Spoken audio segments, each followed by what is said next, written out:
الحمدللہ اللہ کے فضل و کرم سے آج کی تراویح میں قرآن پاک کے 30 پارے مکمل ہو چکے ہیں۔ روزانہ ہم جو قرآن پاک میں تلاوت کرتے تھے اس کی تفسیر بھی ذکر کرتے تھے۔ آج اسی نسبت کی برکت سے آج کے پارے میں جو آیتیں ہم نے تلاوت کی ہیں اس کی تھوڑی سی تفسیر کر دوں، پھر اس کے بعد انشاءاللہ شب قدر کی فضیلتیں ذکر کروں گا۔ پھر انشاءاللہ آج کی رات میں ہم ذکر و اذکار، دعا اور استغفار کر کے اپنے اپنے گھروں کو انشاءاللہ لوٹیں گے۔ اللہ تعالیٰ اگر آج کی رات شب قدر ہے تو ہم سب کو بخشے ہوئے میں شمار فرمائے۔ قرآن پاک میں ایک بڑی مشہور سورت ہے جس کو بہت سارے لوگ تلاوت کرتے بھی ہیں اور جانتے بھی ہیں، جسے سورہ کافرون کہا جاتا ہے۔ کافرون کا مطلب انکار کرنے والے کافر لوگ، یعنی کافروں کے نام پر ایک سورت اتری۔ 114 سورتیں قرآن میں آئی ہیں، ان میں ایک سورت کس پر نازل ہوئی ہے؟ کافروں کے نام پر رکھی گئی، سورۃ الکافرون، کافروں والی سورت۔ کیوں ایسا؟ اس کا شان نزول کیا ہے اس کے متعلق تھوڑی روشنی ڈالتا ہوں۔ سورت آپ کو معلوم ہے، اللہ تعالیٰ فرماتا ہے قل یا ایھا الکافرون لا اعبد ما تعبدون ولا انتم عابدون ما اعبد۔ پوری سورت آپ جانتے ہیں۔ نبی کریم صلی اللہ علیہ وسلم نے جب مکہ میں اعلان نبوت فرمایا تھا اور دھیرے دھیرے لوگ مسلمان ہونے لگے تھے، تو جو قریش کے سردار تھے ان کو یہ فکر لاحق ہو گئی تھی کہ یہ محمد صلی اللہ علیہ وسلم ہمارے ہی شہر کے ہیں اور ہمارے ہی خاندان قریش سے ہیں، لیکن ان کے جو فالوورز ہیں، ماننے والے ہیں، وہ بڑھتے جا رہے ہیں۔ ان کو کیسے سمجھایا جائے؟ ان کے غلاموں کو مارا جاتا ہے، ستایا جاتا ہے، پھر بھی یہ باز نہیں آتے، یہ پھر اپنا ایمان اور بڑھا دیتے ہیں۔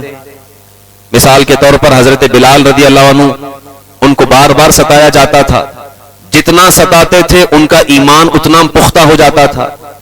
وہ کہتے تھے کہ جتنا چاہے ظلم کر لو، میں اللہ کو احد ہی کہوں گا، ایک ہی کہوں گا۔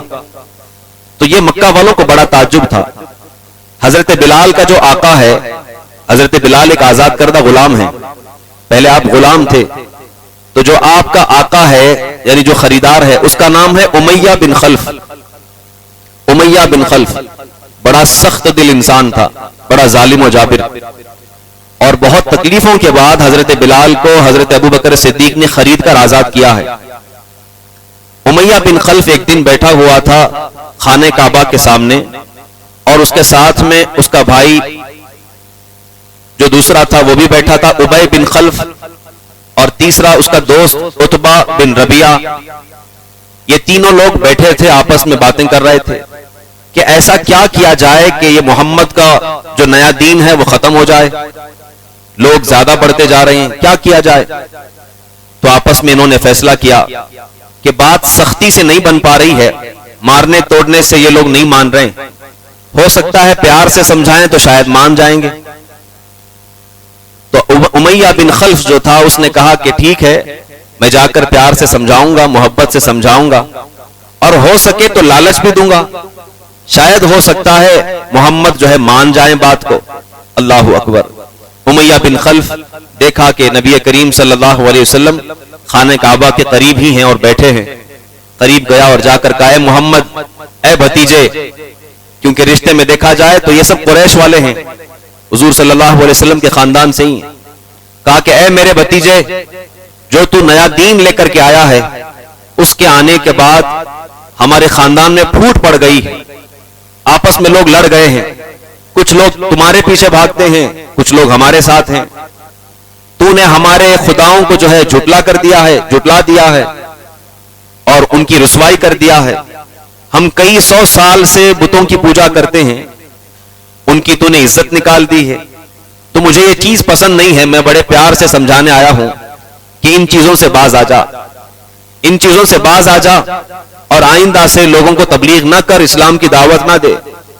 نبی کریم صلی اللہ علیہ وسلم نے ارشاد فرمایا، اللہ تبارک و تعالیٰ نے تبلیغ ہی کے لیے مجھے نبی بنایا ہے، اسلام پھیلانے کے لیے ہی نبی بنایا ہے، میں خاموش نہیں رہ پاؤں گا۔ اس اس نے کہا کہ میں اگر تمہیں آفر دے دوں تو کیا چھوڑ دو گے؟ کیا آفر تھا؟ کہتا ہے کہ اگر تم میری بات مان لو گے اور تبلیغ کرنا چھوڑ دو گے تو میں تمہیں پورے قریش کی سرداری دے دوں گا، سارے مکہ والے تمہیں اپنا سردار سمجھیں گے۔ آج بھی لوگ جب دین کی بات ہم کرتے ہیں تو لوگ پوچھتے ہیں کیا مولانا پالیٹکس میں جانے کا ارادہ ہے، کیا سیاست میں یا کچھ بڑا انسان بننے کا ارادہ ہے؟ نہیں، بلکہ دین کے خادم بننے کا ارادہ ہے کہ اللہ تعالیٰ جب کل قیامت میں خادمین کی فہرست لکھے تو اس میں ہمارا نام بھی شمار ہو جائے۔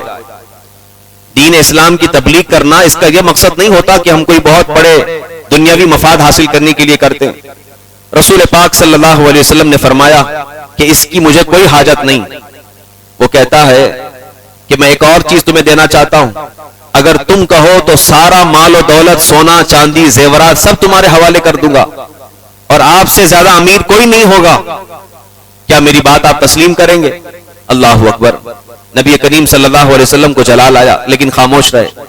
پھر اپنی زبان دراز کرتا ہے اور کہتا ہے مجھے کبھی کبھار ایسا لگتا ہے اے محمد کہ آپ کے اوپر کسی جنات کا اثر آ گیا، کسی جن کا اثر ہو گیا ہے، اگر آپ کو کچھ علاج کی ضرورت ہے تو بتاؤ میں آپ کا علاج کرواؤں گا۔ اللہ اکبر۔ نبی کریم صلی اللہ علیہ وسلم کھڑے ہوئے اور آپ نے سورہ حامیم سجدہ کی تلاوت شروع کر دی۔ قرآن پاک کی آیتیں جب تلاوت فرمانے لگے، آپ سوچیں 1400 سال کے بعد یہ چھوٹے سے بچے جب قرآن پڑھتے ہیں تو ہمارے رونگٹے کھڑے ہو جاتے ہیں، جب خود نبی تلاوت کرتے ہوں گے تو دلوں کا عالم کیا ہوتا ہوگا؟ جن کے سینے پر قرآن اترا ہے جب وہ اپنی پیاری آواز میں تلاوت کرتے ہوں گے تو کیا اثر ہوتا ہوگا؟ نبی کریم صلی اللہ علیہ وسلم حامیم السجدہ کی تلاوت کرنے لگے اور اس کا اثر ایسا پڑا امیہ بن خلف کے دل پر کہ وہ گھبرا گیا، وہیں کھڑا رہا۔ اور حامیم السجدہ میں کچھ آیتوں کے بعد سجدہ آتا ہے، حضور صلی اللہ علیہ وسلم جب اس آیت پر پہنچے تو آپ فوراً سجدے میں چلے گئے اور اللہ اکبر کہتے ہوئے آپ نے سجدہ کیا، پھر کھڑے ہو گئے اور کہا کہ میں اپنے رب ہی کو آخری سانس تک ہی سجدہ کرتا رہوں گا، میں ہمیشہ اسی کو سجدہ کروں گا، کبھی جھٹلاؤں گا نہیں۔ وہ کہتا ہے، روایت میں ملتا ہے، وہ جھکا اور مٹی اٹھایا اپنی پیشانی پر لگایا اور کہتا ہے ہمارے لیے بس اتنا ہی کافی ہے، اس سے زیادہ ہم نہیں کریں گے، اس سے زیادہ ہم نہیں کریں گے۔ واپس لوٹ آیا اور جب دوستوں نے پوچھا، دوسرے بھائیوں نے پوچھا کہ کیا معاملہ ہوا، تو کہتا ہے میں سمجھانے کی تو پوری کوشش کیا لیکن بعد میں وہ کچھ ایسی آیتیں پڑھنے لگا ہے جس کو میں نے اب سے پہلے کسی شاعر کے زبان سے نہیں سنا ہے، نہ وہ جادو ہے نہ وہ شعر ہے، وہ پتہ نہیں کیا ہے، جب محمد تلاوت کرتے ہیں تو سیدھا دل میں اتر جاتا ہے۔ اللہ اکبر۔ بڑا عجیب وہ کلام ہے جو پڑھ رہے تھے اور کہتے ہیں کہ اس کا نام قرآن ہے۔ تو انہوں نے کہا کہ ہم ایسا کرتے ہیں، پہلے کی جو سختی ہے وہ جاری رکھتے ہیں اور اس وقت تک ان کو سزائیں دیں گے جب تک کہ یہ لوگ توبہ نہ کر لیں اور اپنا دین نہ چھوڑ دیں۔ پھر مکہ کے اندر گلی کوچے کے اندر مسلمانوں کو گھسیٹا جانے لگ گیا، مارا جانے لگ گیا۔ جب ظلم حد سے زیادہ بڑھ گیا تو رسول پاک صلی اللہ علیہ وسلم نے حکم دیا اپنے کچھ صحابہ کو کہ مکہ چھوڑ کر حبشہ کی طرف ہجرت کر جاؤ۔ حبشہ آج کے زمانے میں ایتھوپیا کو کہتے ہیں، ایک کنٹری ہے وہ۔ وہاں ایک بادشاہ تھا جس کا نام نجاشی تھا اور روایت میں ملتا ہے وہ بڑا نیک دل اور رحم دل بادشاہ تھا۔ اللہ کے رسول صلی اللہ علیہ وسلم نے فرمایا کہ وہاں ہجرت کر جاؤ، امید ہے کہ وہ تمہیں اپنے یہاں پناہ دے گا اور کوئی تکلیف نہیں ہوگی۔ کیا کریں گے آپ کو کئی سال تک صرف ستایا ہی جا رہا ہو، مارا ہی جا رہا ہو، نہ تجارت کرنے دی جا رہی ہو، نہ کپڑے خریدنا دیا جا رہا ہے، بائیکاٹ کر دیا گیا ہے، تو بظاہر آپ کو چھوڑنا ہی ہوگا۔ تو کئی صحابہ جو ہے مکہ چھوڑ کر حبشہ کی طرف ہجرت کر گئے۔ حبشہ جب چلے گئے وہاں کے بادشاہ نے پوچھا، وہ چونکہ عالم تھا تورات اور انجیل کا، اسے معلوم تھا کہ آخری زمانے میں نبی آخر الزمان تشریف لائیں گے۔ وہ سن کر اس نے نشانیاں پوچھی اور جب نشانیاں معلوم ہوئی تو اس نے کہا کہ یقیناً تمہارے جو نبی ہیں وہی نبی آخر الزمان صلی اللہ علیہ وسلم، اور میرا پیغام ان تک پہنچا دو، صرف تم ہی نہیں بلکہ میں بھی ان پر کلمہ پڑھتا ہوں اور مسلمان ہو جاتا ہوں۔ نجاشی پہلا بادشاہ ہے جو اسلام لا چکا۔ اب یہ خبر مکہ میں پھیل گئی، مکہ میں یہ بات پھیل گئی کہ نجاشی جو بادشاہ ہے وہ مسلمان ہو گیا ہے۔ مکہ کے سرداران بڑے جلال میں آ گئے کہ اب تو ان کا دین اور تیزی کے ساتھ پھیلے گا۔